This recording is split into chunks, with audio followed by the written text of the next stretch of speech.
Om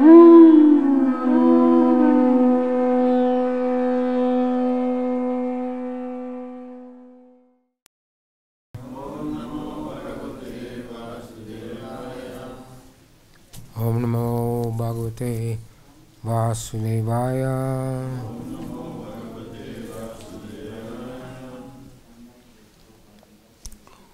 Om Aryanantarandasya. All together. Om Aryanantarandasya. Nakaya Saksumitam Jena. Tasme Shri Gurave Namaha. Sri Chaitanya Manobhistam Stapitam Yena Bhutale Swayam Rupakadamayam Ganti Swa Nantikam Sri Guru Sriyata Parakamalam Rupam Saganatam Sagana Raganatam Sam Sarjivam Sadvaitam Sabhutam Prijna Saitam Krishna Chaitanya Devam Sri Radha Krishna Padam Sadhana Lalita Sri Vishangam Amcha Hey Krishna Karuna Sindhu Dina Bandhu Gapate Gopisha Gopikanta Radha Kanta Nosute Tapta Kanchana Gaurangi Radhe Vrindavaneshwari Krishna Bandhu Sudede Hari Priye Vanjagopa Drivya Shah Ivasinduve Vicha Harinam Vaishnayo Namo Namaha Sri Krishna Chaitanya Prabhu Nityananda Sri Advaita Gadadhar Sri Vasana Gaura Bhakta Hare Krishna Krishna Krishna Hare Hare Hare Rama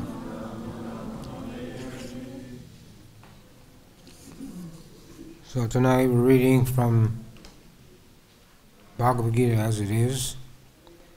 Since we finished the Bhagavad-Gita last week, we're reading it again. And then tonight we're reading from the introduction, page number 6, 7, and 8. So I'll read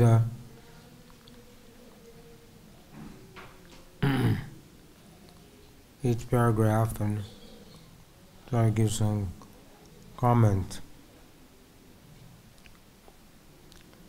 Page 6 at the bottom.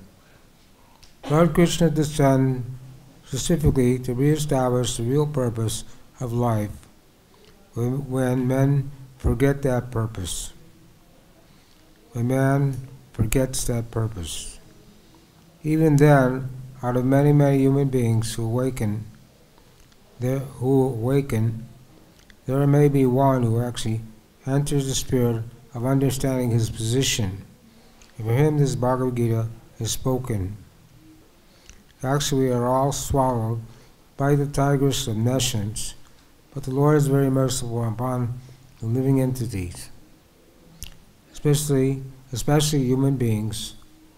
To this end, he spoke Bhagavad-Gita, making his friend Arjuna his student.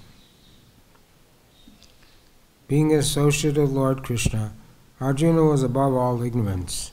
But Arjuna was put into ignorance on the battlefield of Kurukshetra, thus to question Lord Krishna about the problems of life, so the Lord could explain them for the benefit of future generations of human beings and chalk out the plan of life.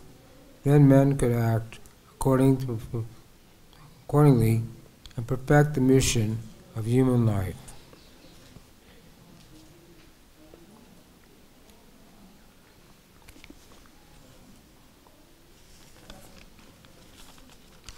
So Srila Prabhupada lectured on this introduction 4 times in different places. And introduction means the primary preliminary explanation of what's coming up in the entire text.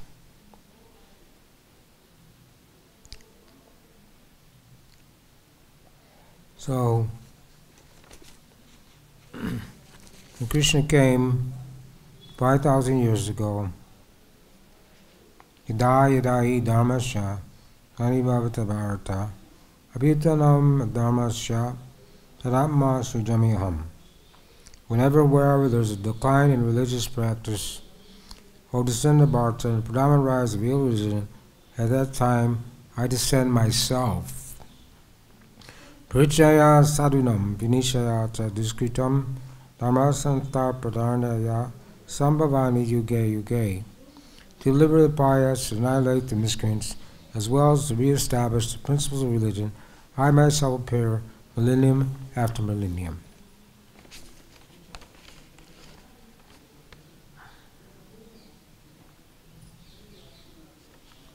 Well, since this is the age of Kali Yuga, Kali Yuga means the age of quarrel and hypocrisy.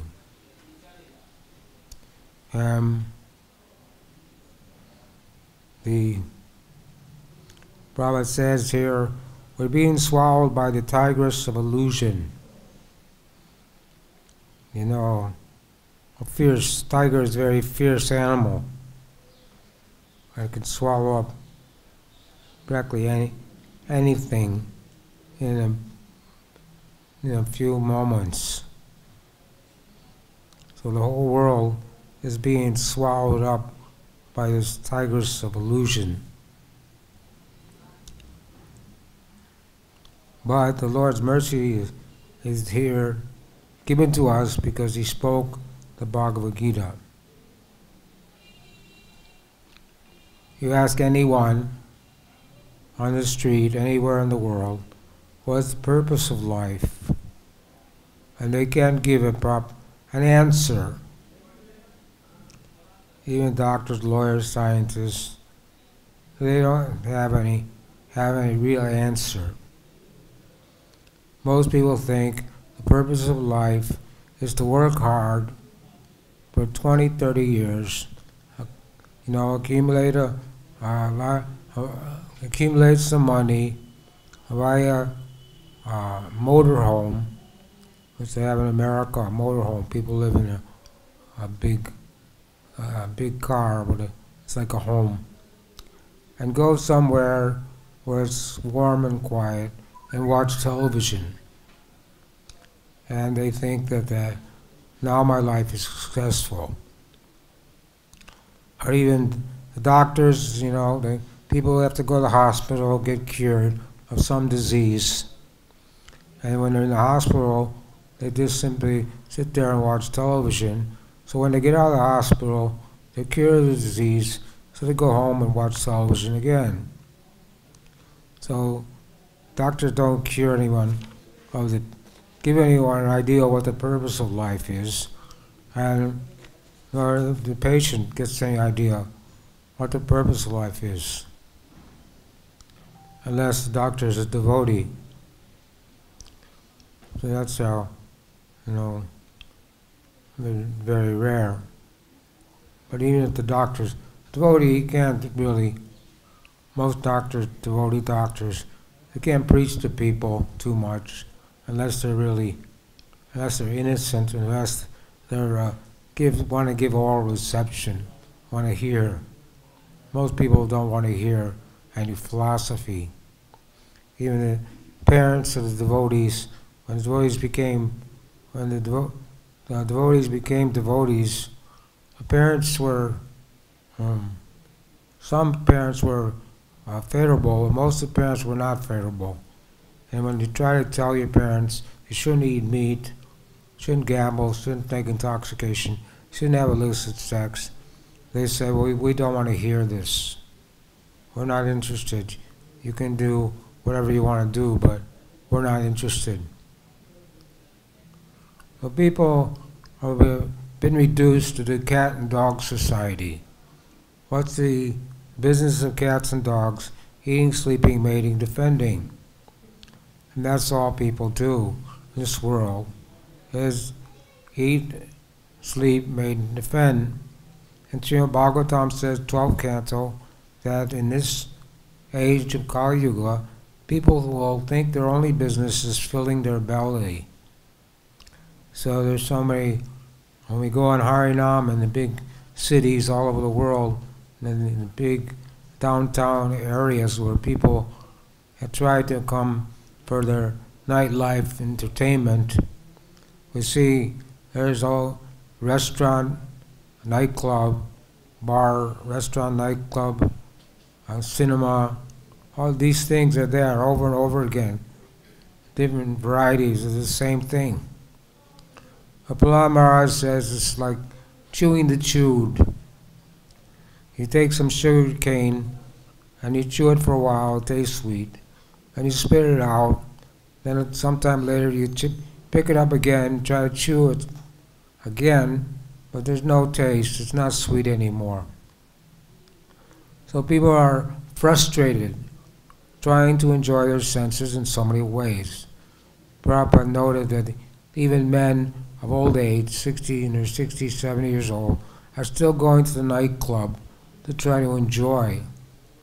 Even the Prabhupada met a cardinal in France, and Prabhupada tried to preach to him, tell him that meat eating was not good, and that especially you shouldn't kill the cow. And this cardinal was died in the house of a prostitute. So he didn't know the purpose of life, he didn't have any lifestyle, but he had some title, and people respected him as being a religious leader. So this is all going on in the material world. People are posing themselves as real religionists, but this is called Kaitava Dharma, or cheating religion. And Prabhupada, because there are many scriptures in the world, many religions, but they're 10th class religions. They don't teach people what the purpose of life, or what the goal of life, or how to live a pure life. So when Prabhupada said, what was his purpose in coming to America? He said he wanted to make first-class men. And then he said, they asked, what's a first-class man? Prabhupada said, someone that follows the 4 principles: no eating, no gambling, no intoxication, no illicit sex. This is a first-class man. But paramdrisvarni vartante. You can't do that. You can't follow the principles unless you get a higher taste by practicing Krishna consciousness. Of course, giving up intoxication, giving up gambling, giving up meat eating is not so difficult. But giving up illicit sex or desire for sex life, that is very difficult to overcome. And it said lust, greed, and anger. We read this morning, purport, and verse this morning, it said about that lust, that when one takes birth, this lust is there in the heart. And we know the child is not lusty. And Krishna stole the garments of the gopis. He was only 5 years old. But he wanted to fulfill their desire for the future, because they wanted to have Krishna as their husband. So a 5-year-old boy doesn't feel any lusty desires. And for him to see naked women wasn't anything special. But when one becomes to maturity, when one starts to grow up after 10, 12 years old, it starts to manifest the lusty desires, lusty lust in the heart. And so at the time of conception, if the man and women are not Krishna conscious, then they're not going to have a good child. When Diti requested Kashyapa Muni to give her a child, he said, you have to wait, because it's not the proper time. This is the time when Lord Shiva rides on his bull, and your child won't be auspicious, or you won't get a good child. But she couldn't wait, and he was not strong enough to deny her request. So they had sex life at the wrong time, and as a result, Hiranyakashipu and Hiranyaksha, the 2 foremost demons, took birth. So it's not an easy thing to conquer It's to control the senses. But Prabhupada said, over above chanting Hare Krishna, one must control his senses, especially the sex desire. But that can be controlled by following the sadhana, by following good sadhana, by following the process of Krishna consciousness. If you have a disease, you go to a doctor and he'll say you should take this medicine 3 times a day and you'll get cured. But if you don't take the medicine, or if you take another kind of medicine, then you won't get cured. So the medicine for for humanity is Krishna, to take the Krishna consciousness, and the diet for this disease of material contamination is Krishna prasadam. So by following the regulated program, Vaisheshika Prabhu wrote in his book, Family Business, that everyone should show up for the morning program. Unless there's someone who's sick. Prabhupada, if you said, if you're too sick to come to Mangalarti, then you should fast for that, half a day at least. So everyone, he said, even if you have to crawl, you should come to Mangalarti. He said, if you don't rise before 4 o'clock, you can't make spiritual advancement. So everyone must rise early, come to Mangalarti, chant japa, come to Guru Puja class. All of these things are there for our purification. If someone's a Uttama Adhikari, he doesn't have to follow any rules or regulations because he's attained the goal. But as long as we're on the Kanista platform, or neophyte devotee, then we must follow some sadhana as best as we can according to our time, place, and circumstance. But if someone's a brahmachari, lives in the temple, it's very easy to follow all the programs. If someone lives outside and has to work and do other things, then it's more difficult. But in any case, we should not think that there's something more important to do than attend the morning program. Sukadeva Goswami would go to the householder's house and beg some milk. He'd stay long enough to milk a cow. And he would preach to the householders, because householders generally think that our householders are considered poor-hearted, because they think their first business is to take care of the family, and spiritual life is the second business. So this is not the right understanding. The first business is spiritual life, second business is family life. But in either case, when Lord Chaitanya met the Brahmin in South India, Kurma, he said that I can't tolerate family life anymore, I want to go with you. But Lord Chaitanya said, no, you stay in your family life, but preach the message of Bhagavad-Gita and Srimad Bhagavatam and chant Hare Krishna, and this way your family life will not impede your spiritual advancement. So whether one's in a family life or a brahmachari, grihastha, vanaprastha, sannyas, all these ashrams are there, but to help us advance in Krishna consciousness. So Sukadeva Goswami knew the purpose of life, and he would go and stay only a few moments in each house just to preach to people, to tell them what the goal of life. So here it says that Arjuna was put into illusion, but this be illusion by, but it says that Arjuna was above ignorance and do the arrangement of Yoga Maya. At the outset, it was the beginning, the battlefield, the battle of Kurukshetra was just about to begin. So there was no question of the battle not taking place. Krishna tried to make a peace settlement. He went to the Hastinapur and tried to make a peace settlement with the Kurus, Duryodhana and Dhritarashtra, but he was not successful. In fact, Duryodhana wanted to attack Krishna, but Krishna showed him his universal form. So there was no stopping the war, but Arjuna was put into illusion and was lamenting and not willing to fight. So he asked Krishna to put his chariot in the middle of the battlefield so he could see who he had to oppose. But this illusion was the arrangement of Yoga Maya. In the same way, Maharaj Parikshit was out hunting, and he became thirsty, and hungry and thirsty, and he wanted some water. So he went to a hermitage of a sage. The sage was doing meditation in samadhi, and Maharaj Parikshit felt insulted that he wasn't received by this sage. So he took a dead snake and put it around his neck.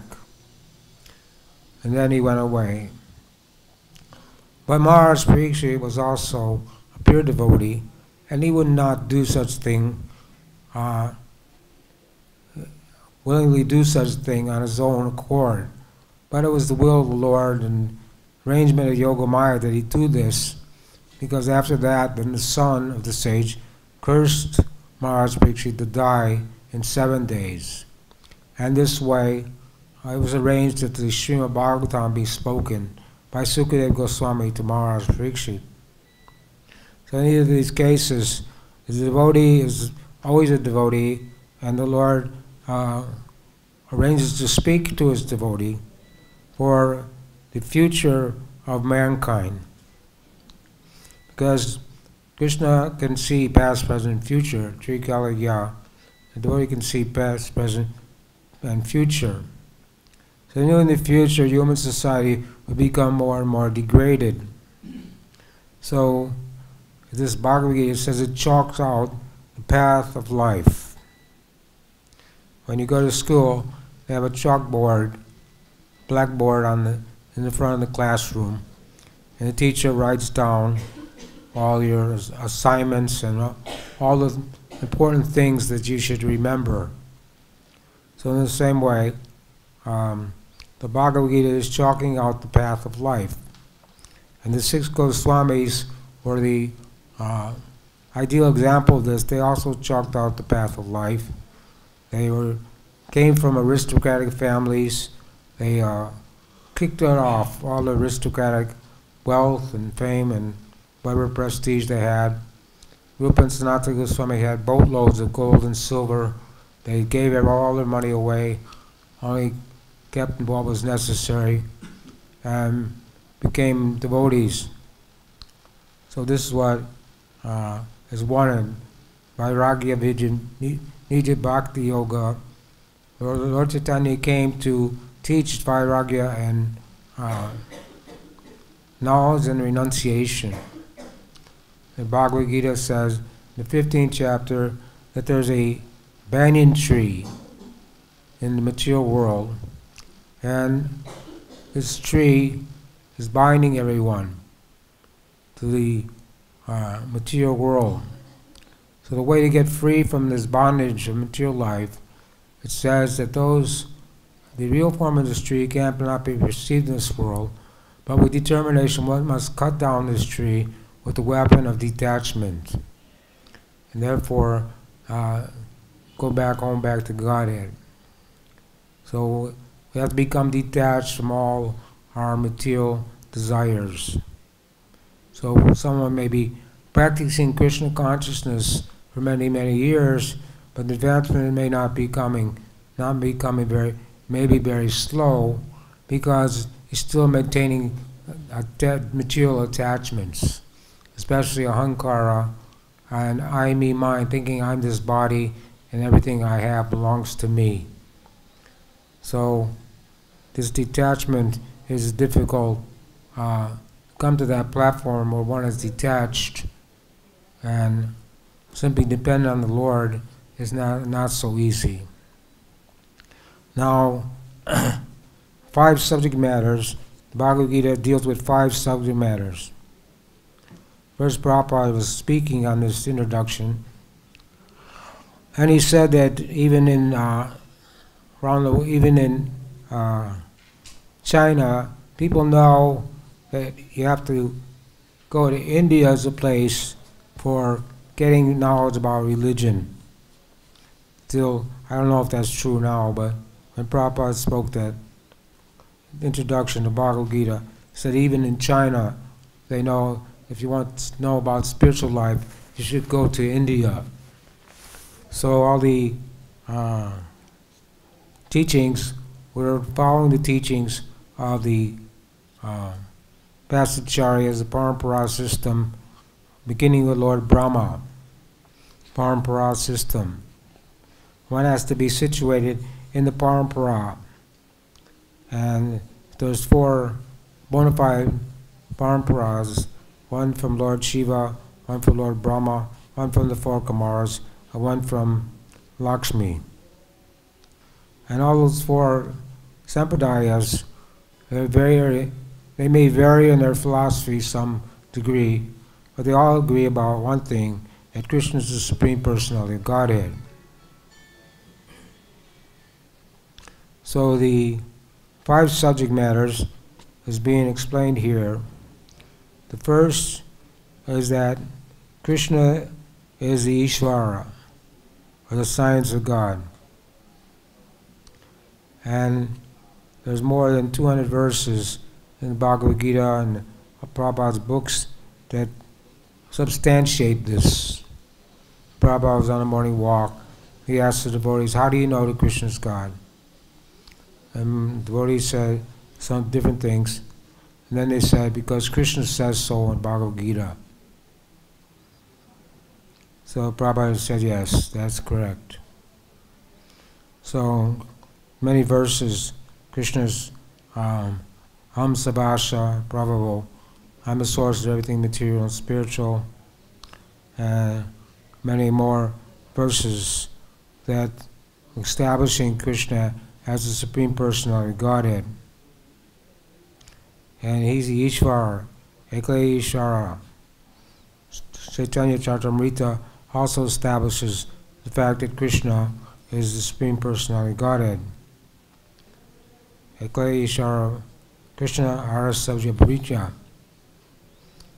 So everyone is under the control of the Supreme Lord, under the control of God. People may say, I'm not under anyone's control.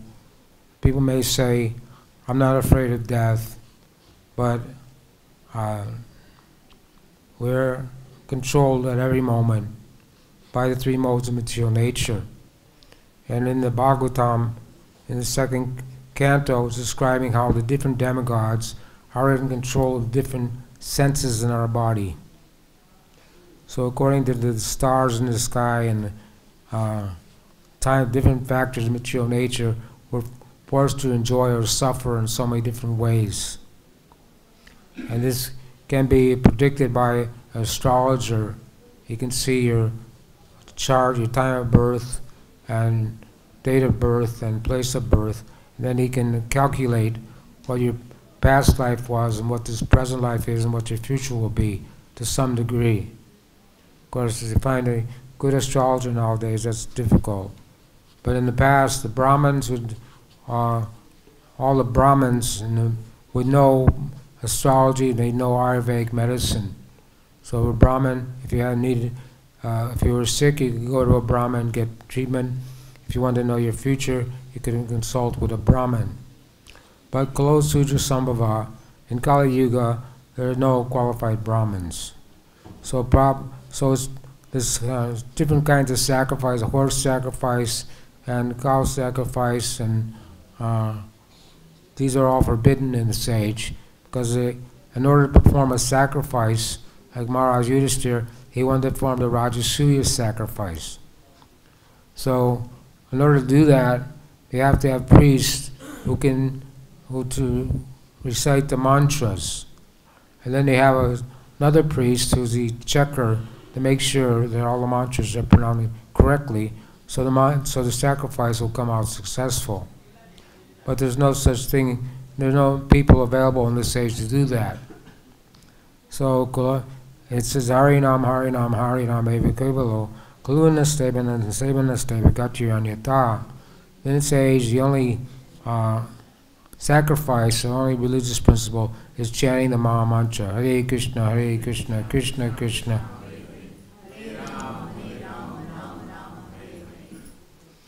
So Ishvara Parama Krishna Satchidananda Vigraha Nandayade Govinda Sarva Karanam. Krishna is the Supreme Personality of Godhead, and no one is equal or greater than him. And when he comes, he descends in the material world. He comes and he proves by his activities that he's the Supreme Personality of Godhead. Even before he took birth, Kamsa was driving the chariot of his sister, her cousin sister, and there was a prophecy in the sky that the eighth child of your sister will be the cause of your death. So Kamsa, being a cruel person, he didn't stop. He wasn't afraid to do anything. So he grabbed his sister's hair. He was going to cut off the head of his sister. But Vasudeva stopped him and gave him so many philosophical explanations. He said, besides this, you should wait till the eighth child. That your sister, she's not the cause of your death, so there's no reason to kill her. So he's finally, Vasudeva said that every child that's born, I will bring him to you, and you can do whatever you want with the child. So this arrangement was satisfactory to Kamsa, so he didn't do anything at that time. But finally, Krishna appeared and killed Kamsa. When Krishna went to Mathura, he goes in his Vasudeva expansion, because the real Krishna, Nanda Krishna, and Braj and Vrindavan, never leaves Vrindavan. So Krishna's expansion went to Mathura and killed Kamsa.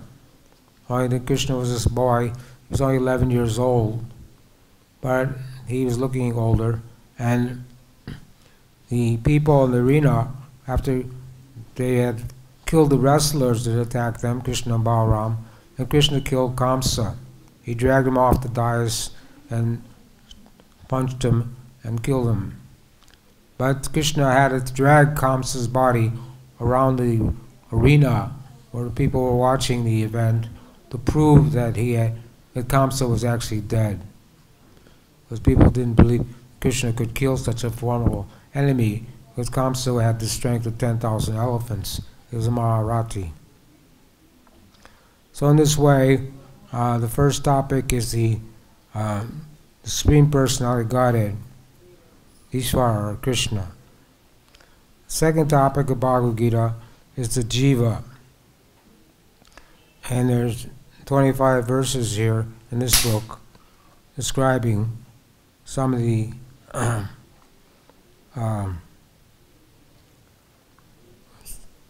characteristics of the Jiva. And Prabhupada says here that the purpose of the Bhagavad Gita is to make people sane. When Kirtananda joined the movement, he went to the welfare office to get his welfare check or whatever it was, and they sent him to another place. And somehow he didn't know what that other place was. It turned out to be an insane asylum. Possible where insane people go, and they admitted him into the hospital. And he had to stay there for a few days. So his parents came and took him out. But Prabhupada saying everybody in the material world is insane. And when someone's insane, they talk nonsense, they do all nonsense. It's very difficult to bring a person back to his sanity. But the Bhagavad Gita is meant for that, to bring people back to their sanity.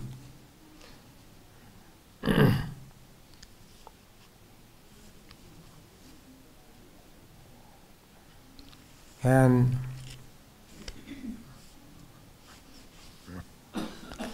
Lord Chaitanya said that Bharat Bhumite Hoy Manusya Jamma Jara Jamma Satikakara Parupakara, that the living entity, or the business, our business is to take compassion on the living entities. As a jiva soul, we're individual, we're especially, it says those born in India should take this mission seriously. So the Prabhupada preached to the Indian community that they should become Krishna conscious and preach Krishna consciousness.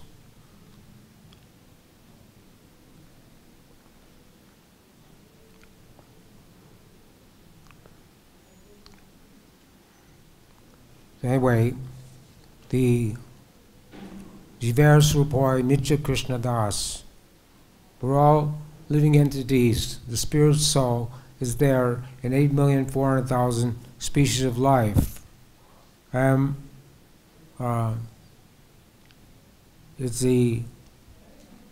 Sometimes people in other religions justify killing animals and eating them because they say animals do not have a soul. I experienced that. I was with some Muslims on a train. They seemed pretty dedicated to religion, and they were telling me I should come to the mosque and see how wonderful it is to become a Muslim. So I was a little attracted for a few minutes, but then when it was time for lunch, they were eating meat. So I said, how can you eat meat? It's such a sinful activity, especially eating cow, wherever they were eating. I don't know what they were eating. But they said we can eat meat because animal's soul is temporary. So you're not really killing animals. There's no problem in killing animals. And Muslims in Bangladesh, one devotee lives in Bangladesh, once a year they kill a cow in front of their house as part of one of the religious rituals.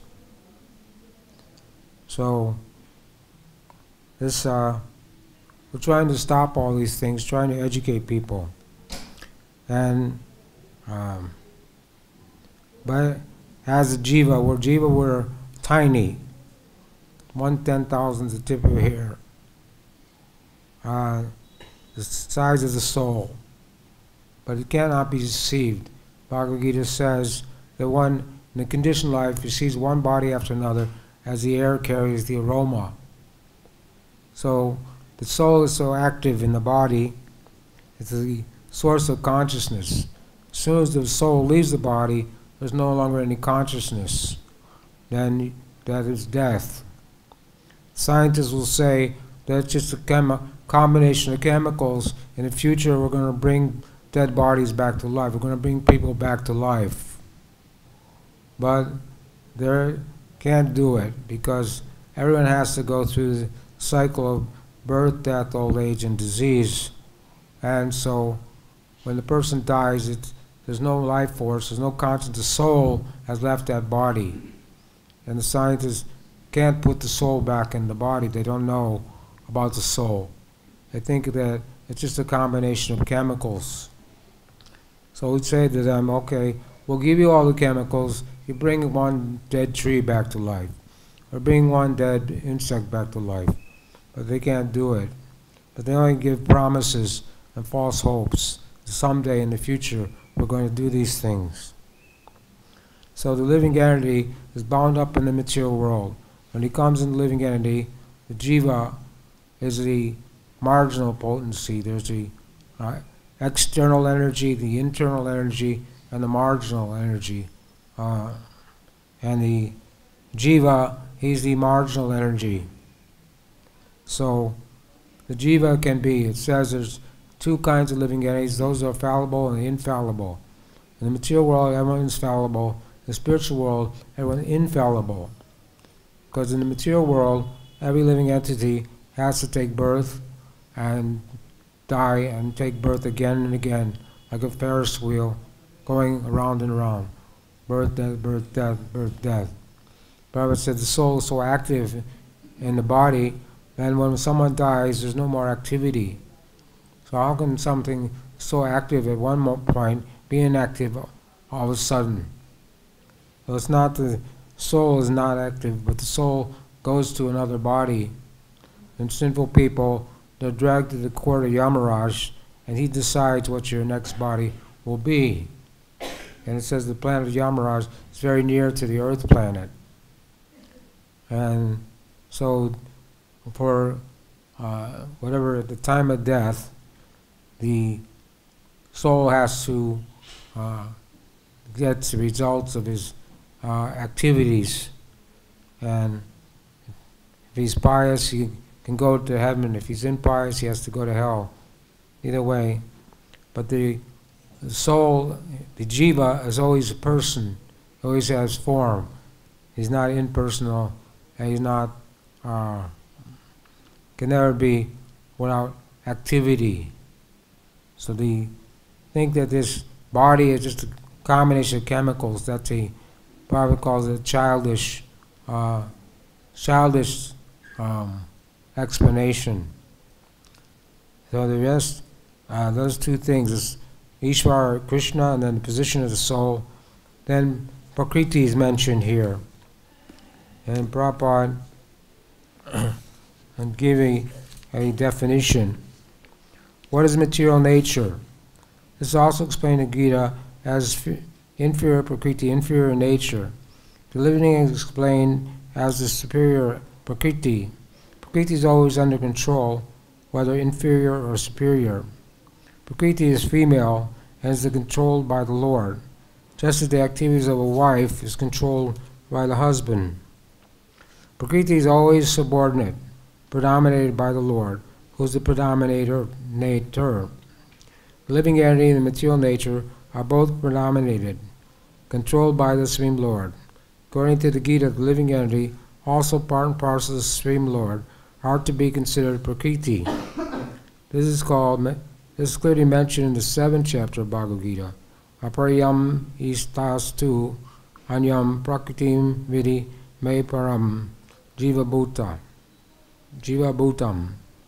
This material nature is my inferior Prakriti. Beyond this is another Prakriti, Jiva Bhuta, the living entity. So this is the condition, material nature. Material nature is under the control of Durga Devi. Durga means fort.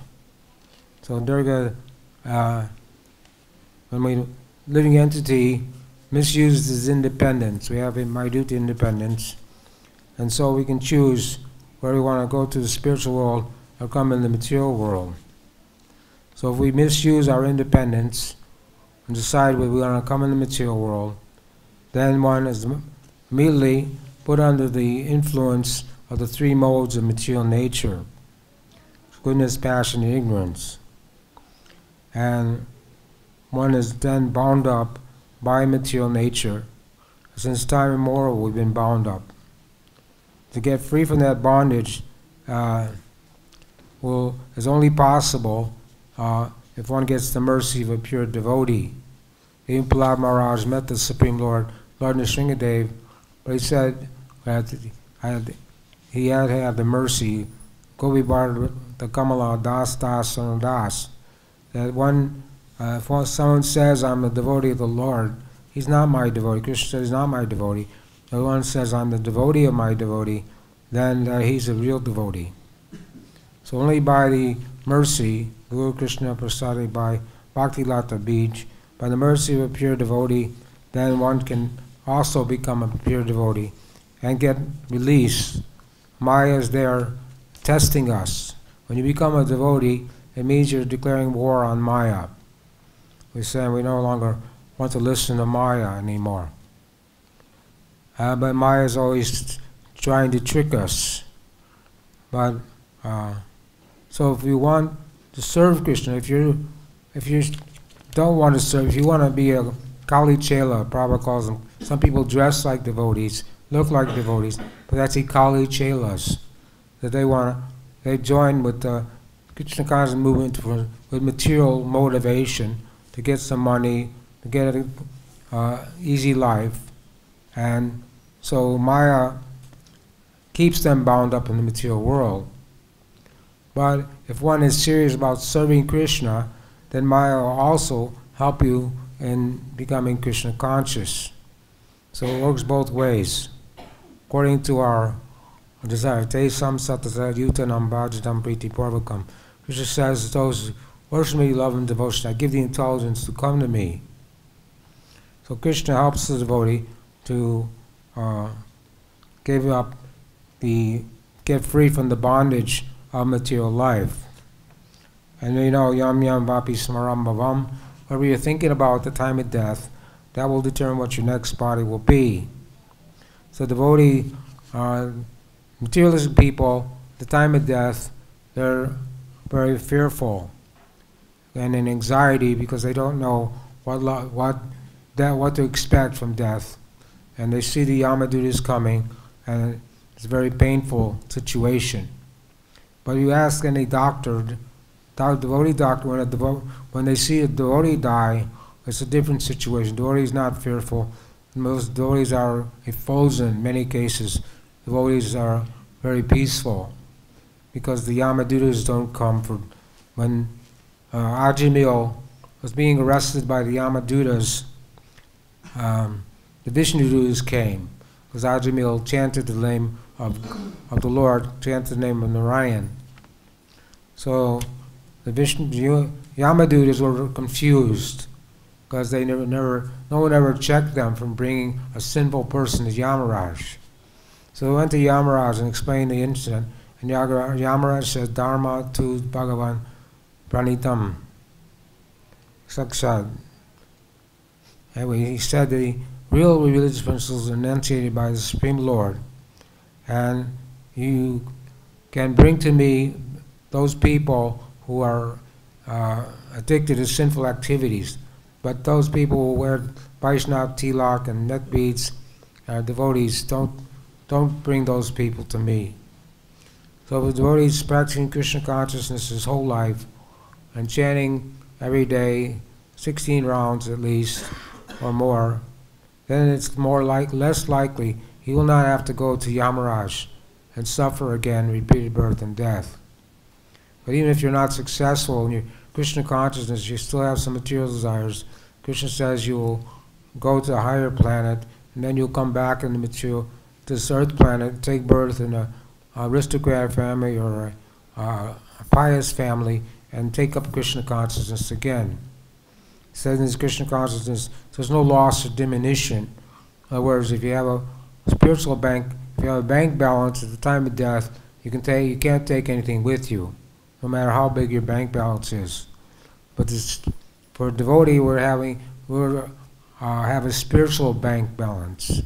So our spiritual bank balance goes with us wherever we go, and we come to take up Krishna. We can take up Krishna consciousness again and again until we become pure devotees. So these are three items, and there's two more items here. One is time, and one is karma. So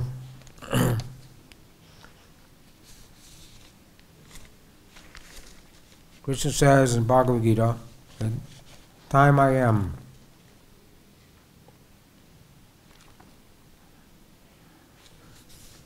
This is when Arjuna saw the universal form. Kalosmi loka sayam krit pavrida. Time I am, the great destroyer of the worlds. So the time factor is something that can't be changed. Time and tide wait for no man. And no matter how much money, Chanakam Pandit says, no matter how much money you have, you can't bring back one moment, 1 second. The time is moving. This is now, it's 6 o'clock, and then it'll be 6:01, and then it'll be tomorrow, next day, and day. So our time is, time factor everyone's under the time factor. And time factor, Chandravega, he has a daughter. Chandravega is old age and validity. He has a daughter named Jara. And she's waiting to marry everyone. Except for Narada Muni, he said no. But otherwise, no one can avoid marrying Jara or old age. Let's see, no matter how many chemicals, cosmetics, and things they invent to make people look, say young, they can't avoid, no one can avoid old age. You take birth, you grow, you stay for some time, you get old, you dwindle, and then you die. And this is all due to the time factor. So these 4 items are eternal. Supreme Lord, the material nature, living entity, and time. But the last item is karma.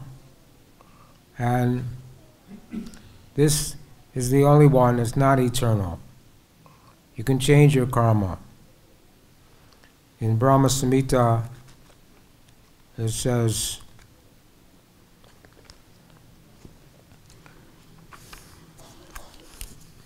Yastu Indragopam Atavendra Sakama Manda Nurupam Palam Badanam Atanoti Karmani Nidam Kintu Cha Bhakti Bhajan Govindamari Pusha Tamaha Bhajami. I adore the primeval Lord Govinda, who burns up to the roots all fruitive activities of those imbued with devotion and impartiality, ordained by for each to do enjoyment the fruits of one's activities, of all those who walk the path of work in accordance with the chain of the previous form works. No less is in the case of the tiny insect bearing the name Indragopa and that of Indra, the king of the Devas, king of heaven. So this is the karma. The karma is there, a tooth for a tooth, the eye for an eye, a tooth for a tooth. And people don't realize that there's going to be a reaction, especially if one has an abortion, you're killing a living entity. And therefore there will be a reaction. And anyone who performs abortion will take birth in the womb of a living entity and not see the light of day for as many abortions as he performs. So there's one doctor in Mumbai, Chopati, who was an abortion doctor. He did 3,000 abortions. Then he became a devotee and realized now he's preaching anti-abortion. The abortion is there. All the trains in Mumbai have advertisements that you can get an abortion for so much. Just pay a few rupees and you can get an abortion. And I think it's not. They don't have any idea what it means to kill a living entity in the womb. One devotee couple, were expecting a child. The doctor said this child is going to be born with defects, and you should terminate this pregnancy. In other words, perform an abortion. But the parents were devotees, and they consulted with their guru, consulted with devotees. They said to the doctor that we're devotees, and we can't do that because whatever's going to happen is the will of destiny. It's the will of the Lord. So they had the child, and it was born with defect, but the doctors were able to operate on the child, and the child came out normal. So they had to wait and depend on the Lord. They weren't so foolish. People are foolish and want to create their karma, create bad karma. The Kamsa killed six sons of Devaki as a the king with so much anger. So people are not aware that their karma or action, for every action there's an opposite, equal and opposite reaction.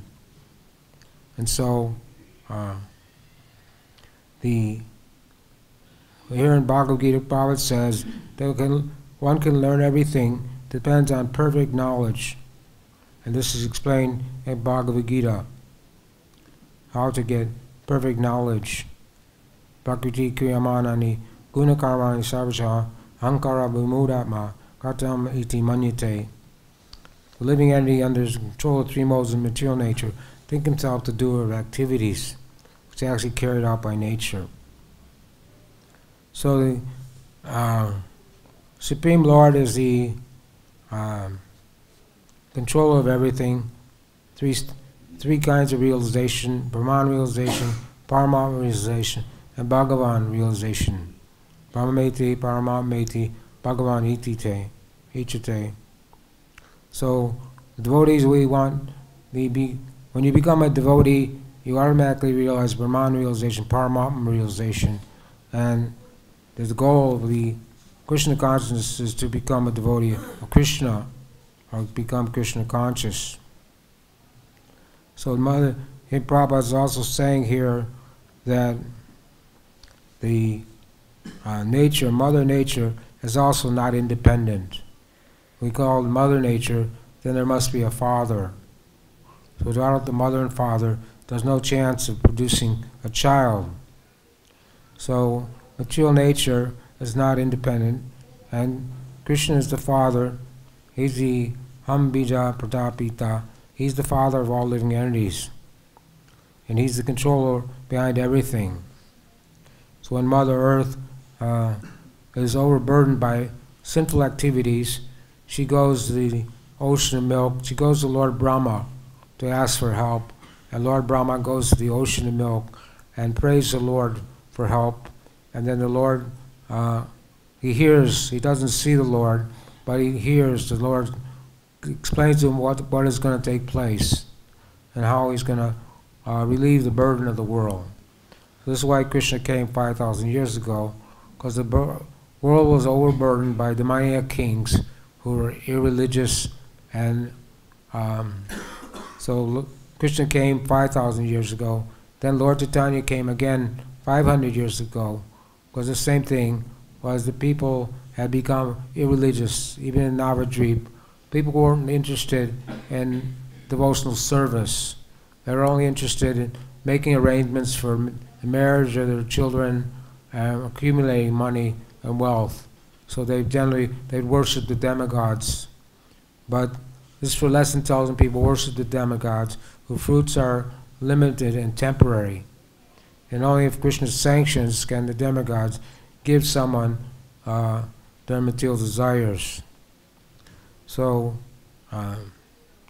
Prabhupada is saying these things, and much more to be said here, but I'll read the last part of the paragraph.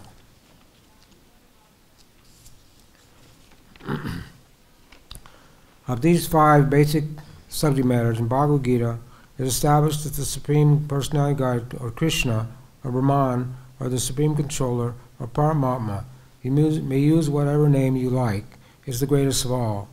Living entities are in quality like the Supreme Controller. For instance, the Lord has control over universal affairs, material nature. Those will be explained in later chapters of Bhagavad Gita. Material nature is not independent. She is acting under the direction of the Supreme Lord. Krishna says, Maya dakshena prakriti, sute sacharacharam. This material world is working under my direction. When we see something wonderful happen in the cosmic manifestation, we should know that behind this cosmic manifestation is the controller. Nothing can be manifested without being controlled. It's childish. It is childish not to consider the controller. For instance, a child may think that an automobile is quite wonderful to be able to run without a horse or an animal pulling it. But a sane man knows the nature of the automobile's engine arrangement. He also knows that behind the machinery there's a man, a driver. Similarly, the Supreme Lord is the driver under whose direction everything is working. Now the jiva, living entities, has been accepted by the Lord, as we will note in the later chapters, as is part and parcel. The living entity accepted by the Lord is part and parcel. A particle of gold is also gold. A drop of water from the ocean is also salty. Similarly, we the living entities, being part and parcel of the Supreme Controller, Ishvara, or Bhagavan, Lord Sri Krishna, have all the qualities of the Supreme Lord in minute quantity. Because we are minute Ishvaras, subordinate Ishvaras,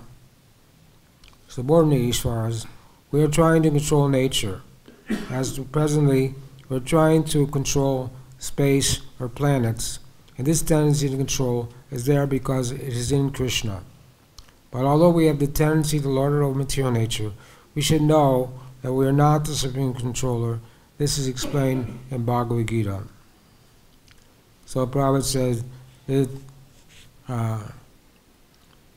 again, that life does not come from matter, that scientists say that there's nobody in control, that it's just a matter of chemical arrangement. The material world is going on by some chemical arrangement. But Prabhupada, we have the book Life Comes from Life, and Prabhupada lectures and scientists, the devotee scientists wrote many books to substantiate life comes from life, and that Krishna is the Supreme Personality of Godhead. So we don't accept such foolish understanding that it's all one, and that we, at the time of death, we simply merge into the Brahman effulgence, give up our individuality.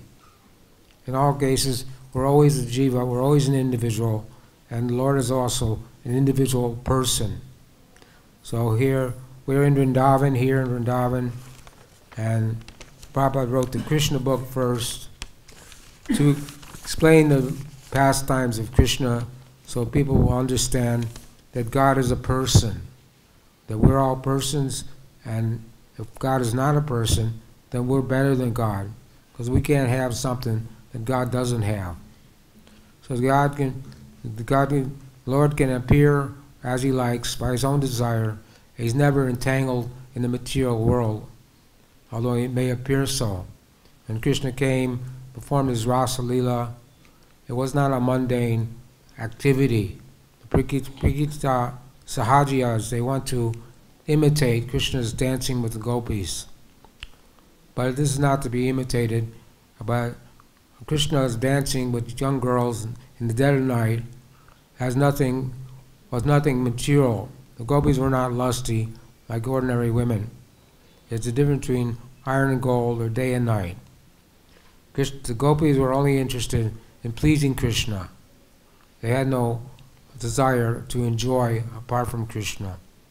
So everything's going on by the will of the Lord. And we all should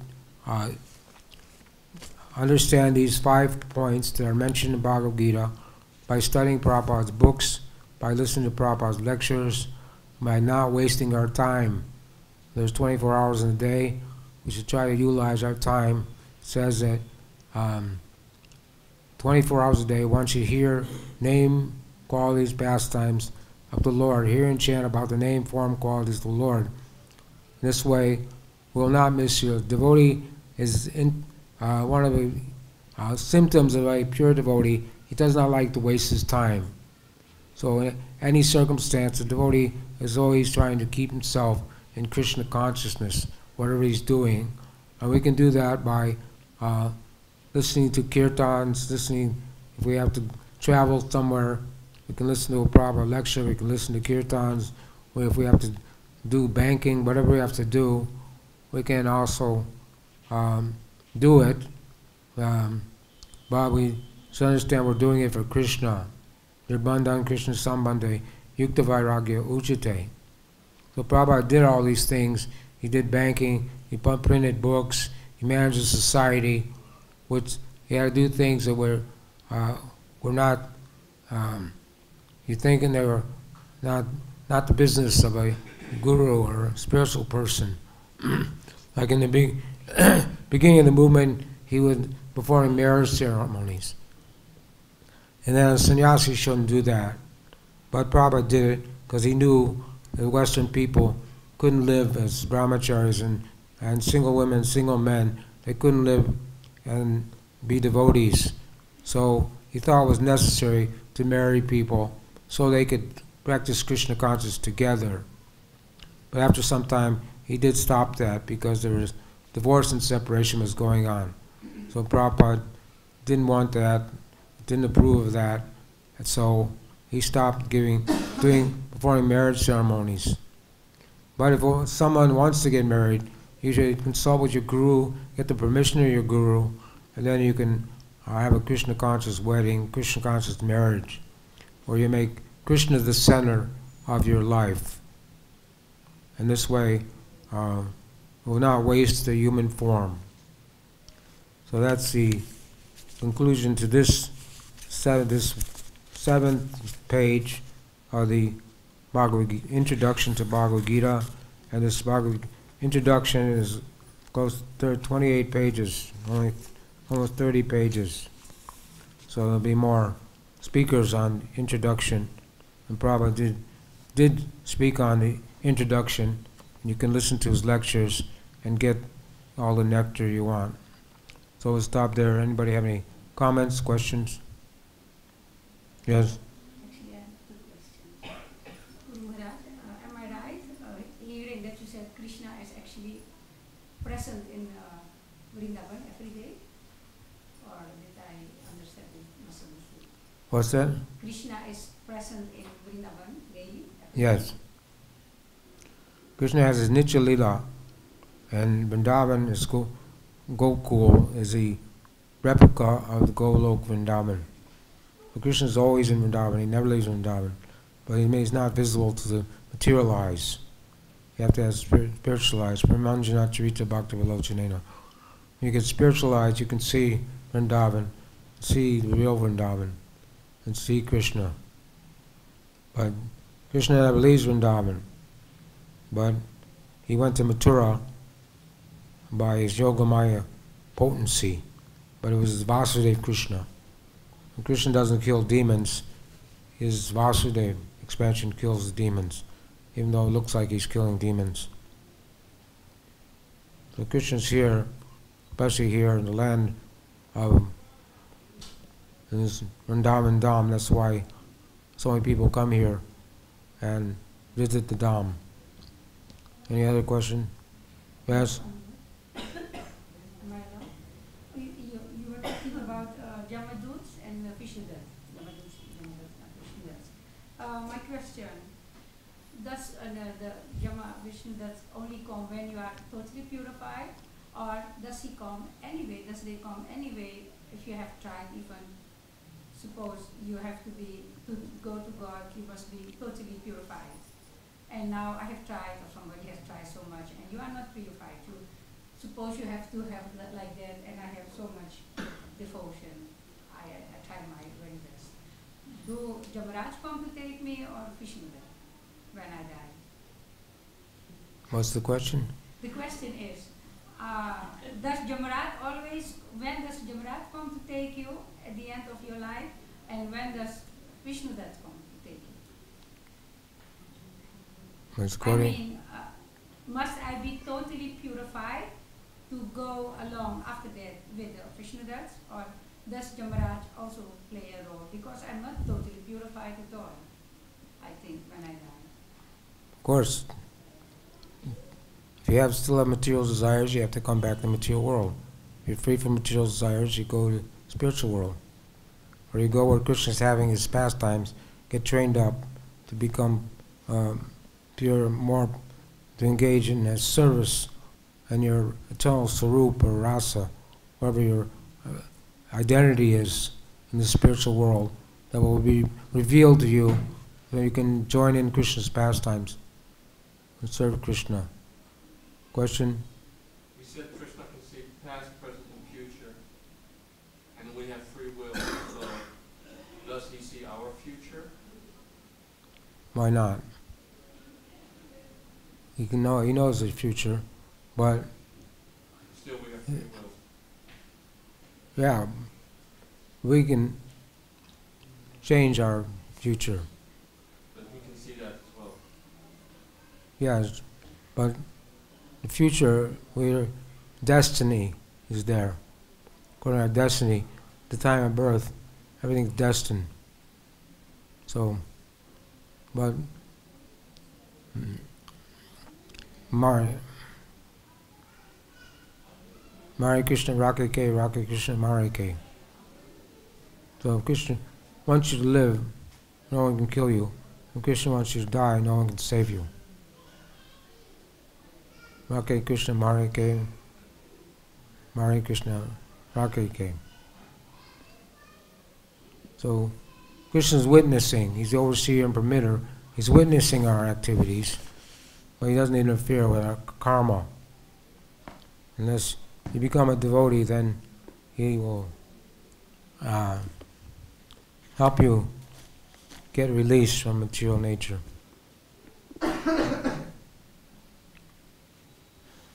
All right, Bhagavad-Gita as is. Srila Prabhupada ki jai. Antaraj Bhagavad-Gita ki jai.